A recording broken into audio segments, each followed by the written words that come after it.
सभी को जय हिंद दोस्तों, आप सभी का हार्दिक स्वागत है जय हिंद रिएक्शंस पे। आशा करता हूँ कि आप सभी लोग बहुत अच्छे होंगे। तो आज हम आपके लिए एक लेटेस्ट और एक बहुत ही दमदार वीडियो लेकर आए जिसमें आप देखेंगे भारत की बेटी और सुप्रीम कोर्ट की दबंग वकील हम सबकी चहेती नाज़िया लाई खान जी का बड़ा ही बेबाक इंटरव्यू जो कि वो देंगी भारत की वरिष्ठ पत्रकार अदिति त्यागी जी को। तो ये वीडियो काफी जबरदस्त होगी जिसमें ये दोनों बात करेंगी दिल्ली चुनावों के नतीजों पे। तो इसे अंत तक देखें और चैनल पे नहीं है तो चैनल को सब्सक्राइब कर दें ताकि हम अपने लेटेस्ट इंटरेस्टिंग और इंपॉर्टेंट वीडियोस लाते रहे। तो चलिए पहले ये वीडियो देखते हैं और अंत में इसके बारे में बात करेंगे। जय हिंद, जय भारत। नाजिया, इसमें बहुत सारे मेरे पास सवाल हैं। आपने एक बहुत अच्छी चीज हाईलाइट की। आपने कहा ये वो मुसलमान नहीं है जो कुरान के मुताबिक चलता है। ये वो मुसलमान है जो आपको कंट्रोल और डोमिनेशन की बात करता है, जो अपने को बड़ा दिखाना चाहता है कि मैं बड़ा हूं, हिंदू से बड़ा हूं, मैं हिंदू को कंट्रोल कर सकता हूं। ये उस सोच वाले मुसलमानों को नेता के तौर पर चुने जाने की बात आपने कही है। दरअसल मैं जिन 7 कॉन्स्टिट्यूएंसीज की बात कर रही हूँ, थोड़ा सा जो लोग हमें देख और सुन भी रहे हैं, नाजिया, मैं चाहती हूँ हम उन्हें बता देते हैं कि ये 7 कॉन्स्टिट्यूएंसीज हैं कौन कौन सी। तो इसमें एक तो जैसे अभी जिक्र किया नाजिया ने, अमानतुल्लाह खान जो कि ओखला से आते हैं। इसके अलावा मुस्तफाबाद है। मुस्तफाबाद कॉन्स्टिट्यूएंसी पे मैं डिस्कशन करूंगी कि वहां पर मुस्लिम कैंडिडेट नहीं, इस बार हिंदू कैंडिडेट की जीत हुई है। और वहां से ताहिर हुसैन जो कि दिल्ली दंगों के आरोपी हैं, उनके बारे में मैं अलग से नाजिया से अभी सवाल करूंगी। इसके अलावा आपको बता देते हैं चांदनी चौक, बल्ली मारन का भी नाजिया जिक्र करी थी, वहां से इमरान हुसैन। तो और चांदनी चौक, और इसके अलावा सीलमपुर, मटिया महल, ये वो सारी कॉन्स्टिट्यूएंसीज हैं जहां पर मुस्लिम्स जो है उनका नंबर जो है वो काफी बड़ा है। तो आप ये समझे कि पिछली बार 5 मुस्लिम कैंडिडेट आए थे, इस बार और ये पांचों के पांचों आम आदमी पार्टी से थे।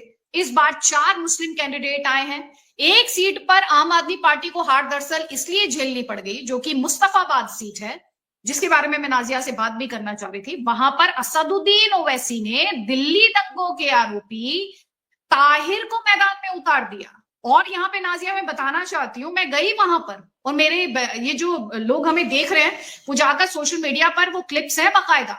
वहां पर मुझसे मुसलमान क्या कहता है, वहां पर मुझसे मुसलमान ये कहता है कि ये एक्यूज्ड नहीं है, ये विक्टिम है। कौन? ताहिर हुसैन विक्टिम है, एक्यूज नहीं है। वो मुझसे कहता है अरे अरविंद केजरीवाल से वो इसलिए नाराज था क्योंकि उसने ताहिर हुसैन जो कि आम आदमी पार्टी के पार्षद है थे, उनको जेल जाने दिया, इसलिए वो अरविंद केजरीवाल से नाराज था। वो इसलिए नाराज नहीं था वोटर की ताहिर हुसैन ने कुछ गलत किया था। तीसरी बात जो वहां पर मुझे देखने सुनने को मिली, लोगों ने कहा कि हमारे ताहिर हुसैन जैसे बड़े सारे भाई अंदर हैं, अगर हम इनको जिता देंगे तो वो सब जेल से बाहर आ जाएंगे। तो आप ये देखें कि एक तरफ तो वो पार्टी असदुद्दीन ओवैसी जो विदेश से पढ़ के आए हैं, बहुत बड़े बैरिस्टर हैं, वो टिकट किसे दे रहे हैं? दिल्ली दंगों के आरोपी, और जिसके बारे में कोर्ट तक में कहा गया कि वो उस मॉब को लीड कर रहा था जिसने आईबी का जो अधिकारी थे उनको मारा था। ठीक है, उसके लिए ये लोग कहते हैं ये तो पीड़ित हैं, ये तो जेल में इनको जबरदस्ती डाल रखा है, अरे ये तो विक्टिम है। ये क्या है? ये है क्या? ये सोच क्या है? क्योंकि मेरा तो ऐसे लोगों से आमना सामना हुआ है, मैंने उनकी बात सुनी है। मैंने वहां पर ये तक कहते हुए सुना लोगों को कि हम किंग बनने में यकीन नहीं रखते, हम किंग मेकर बनते हैं। हम वहां पे मुझसे कहा नाजिया, अरविंद केजरीवाल की बागडोर अपने हाथ में रखेंगे जब तक जैसा हम कहेंगे, ये कैमरा पर है, मैं नहीं बता, अपने से नहीं बना रही हूं, जब तक जैसा हम कहेंगे तब तक हम उसकी सरकार चलने देंगे, और जब वो हमारी बात करनी सुननी बंद कर देंगे तो हम बागडोर खींच लेंगे और सरकार गिरा। अदिति दी, हमारे ना हम जब नमाज पढ़ते हैं तो 4 खुल को हम पढ़ते हैं, जिसमें से एक आता है कुल या अय्युहल काफिरून ला अबुदु मा तअबुदूना वला अंतुम आबिदूना मा अबूद। जिस कुल में, कुल का मतलब होता है कि काफिर जो बुत परस्त है वो आप अपने ही बुत की परस्ती करोगे और मैं अपने अल्लाह की इबादत करूंगा, इसलिए तुम्हारा जो सोच है, तुम्हारा जो इबादत है वो तुम्हारे हवाले, और मेरा जो इबादत है वो मेरे हवाले, लकुम दीनुकुम वलिय दीन। ये खत्म हुआ, ठीक है। पर जैशे मोहम्मद क्या करता है? रेप भी करता है, बम भी फोड़ता है, मासूमों की जान भी लेता है, बिल्डिंगें भी उड़ाता है। हिफाजतुल इस्लाम, हरकतुल इस्लाम क्या करता है? यही करता है क्या अल कुरान की किसी भी आयत में एक भी सूरा ऐसा है, एक भी पारा में ये लिखा हुआ है कि आप किसी को हिंदू बोल करके आप रेप कर सकते हो? जो बांग्लादेश में अभी हमने देखा, हमने मोपला में देखा था, हमने मालाबार में देखा था, हमने कश्मीर में देखा था। तो ये जो भगदड़ी जो मुसलमान है, एक होता है सुन्नते रसूल के मानने वाले मुसलमान जो अमन रसूल वाले होते हैं, जो अमन और शांति वाले होते हैं, और एक होते हैं सुन के बने हुए मुसलमान।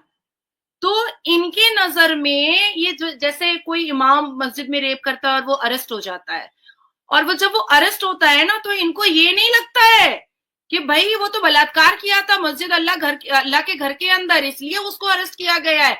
ये सीधा क्या बोलते हैं, अरे ठीक है शैतान हावी हो गया, वो रेप कर दिए बच्ची का, हो गया ठीक है, कंपनसेशन दे दिया जाएगा, अब इसमें इतना इमाम साहब को इतना जेल खटवाने की क्या जरूरत है। अब अगर वही इमाम साहब किसी हिंदू लड़की का अगर रेप कर देते हैं, तो ये पता है क्या कहते हैं, हमारे इस्लाम में हिंदुओं को हिंदू कुफ्र होता है, हिंदू काफिर होता है, तो अगर उसकी एक बेटी का रेप हो गया तो क्या ही हो गया, ये तो इस्लाम के नाम पर जिहाद हो गया, ये कोई क्राइम नहीं होता है।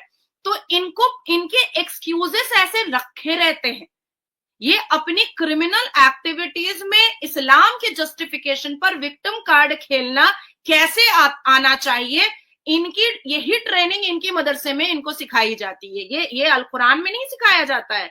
अल कुरान बताता है कि तुम अमने रसूल की उम्मत हो और तुम अल्लाह के अशरफुल मखलूकात हो, लेकिन इनको मदरसे के अंदर यह सिखाया जाता है कि तुम जब जब घिनौनी हरकत करोगे, तुम जब जब आतंकी हरकत करोगे, तुम जब जब जिहादी हरकत करोगे, तब तब तुम इस्लाम के जस्टिफिकेशन पर अपना विक्टिम कार्ड खेल लेना। और यही वजह है कि दिल्ली दंगा के इंसान को, जब ऐसे व्यक्ति को, इतने बड़े क्रिमिनल को, जब असदुद्दीन अवैसी जो रजाकार फौज का आखिरी सिपाहसालार है, जो पाकिस्तानी मुखबिर है, जो लोकतंत्र के मंदिर में फलस्तीन जिंदाबाद का नारा लगाता है, उसने एक क्रिमिनल को, एक जिहादी आतंकी को टिकट दिया, और मुसलमान देखिए कि कैसे उसको विक्टिम बना रहा है और उसको इस्लाम के जस्टिफिकेशन पर उसको बिल्कुल क्लीन शीट दे रहा है।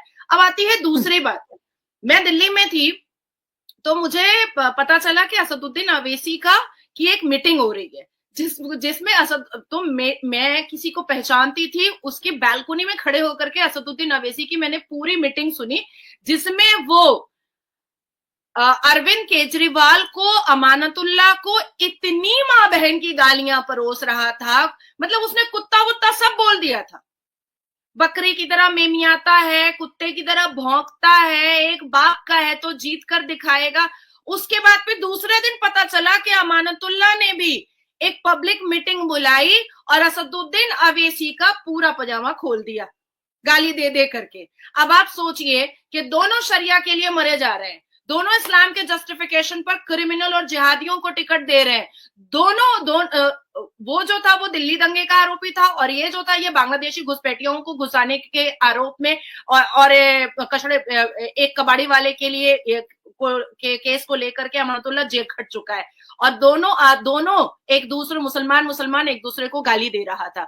इस पर भी लोगों का, मुसलमानों का दिमाग नहीं खुलता है कि ये अपनी सत्ता की लालच में पसमानदा मुसलमानों को यूज करते हैं, ये अपने चेयर की लालच में, ये अपने लग्जरी लाइफ की लालच में, ये वोट की लालच में, ये अपने आप को राजा बनाने की लालच में, बादशाह बनाने की लालच में, ये पसमानदा मुसलमानों को कुचलते चले जा रहे हैं।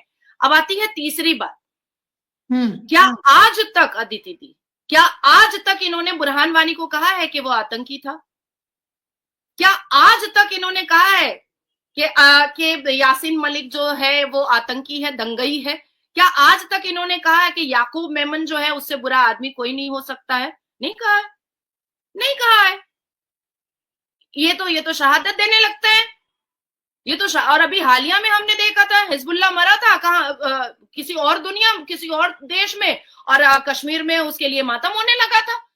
नहीं कहा कि आतंकी है, भाई मर गया, हमें क्या लेना देना, हम क्या करने जाएंगे, हम क्यों छाती पीटेंगे। इनकी नजर में मुसलमान जितना भी गंदा हो, बेहुदा हो, बेशरम हो, बदतमीज हो, आवारा हो, लुच्चा हो, लफंगा हो, शब्द सिर्फ मुसलमान होना चाहिए। फिर देखिए कैसे गेम होता है, कैसे खेल होता है, इस्लाम के जस्टिफिकेशन पर उसको बहुत खूबसूरत इंसान बनाने का जो राजनीति है वो कैसे मुसलमान खेलते हैं। दोस्तों आशा करता हूँ कि वीडियो को आपने अंत तक देखा होगा और हमेशा की तरह नाज़िया अलाई खान जी का दमदार और बेबाक अंदाज आपको काफी पसंद आया होगा, जिसमें आपने देखा नाज़िया अलाई खान ने ओवैसी से लेकर मजहब के ठेकेदारों के पजामे खोल के रख दिए। तो आशा करता हूँ वीडियो आपको काफी पसंद आई होगी। वीडियो अगर आपको अच्छी लगी है तो इसे लाइक और शेयर जरूर कर दें और अपने विचार हमें कमेंट सेक्शन में लिखकर जरूर बताएं। और एक बार फिर चैनल पे नए हैं तो चैनल को सब्सक्राइब कर दें। तो चलिए फिर मिलेंगे ऐसी किसी दमदार और इंटरेस्टिंग वीडियो में, तब तक अपना ध्यान रखिए। जय हिंद, जय भारत।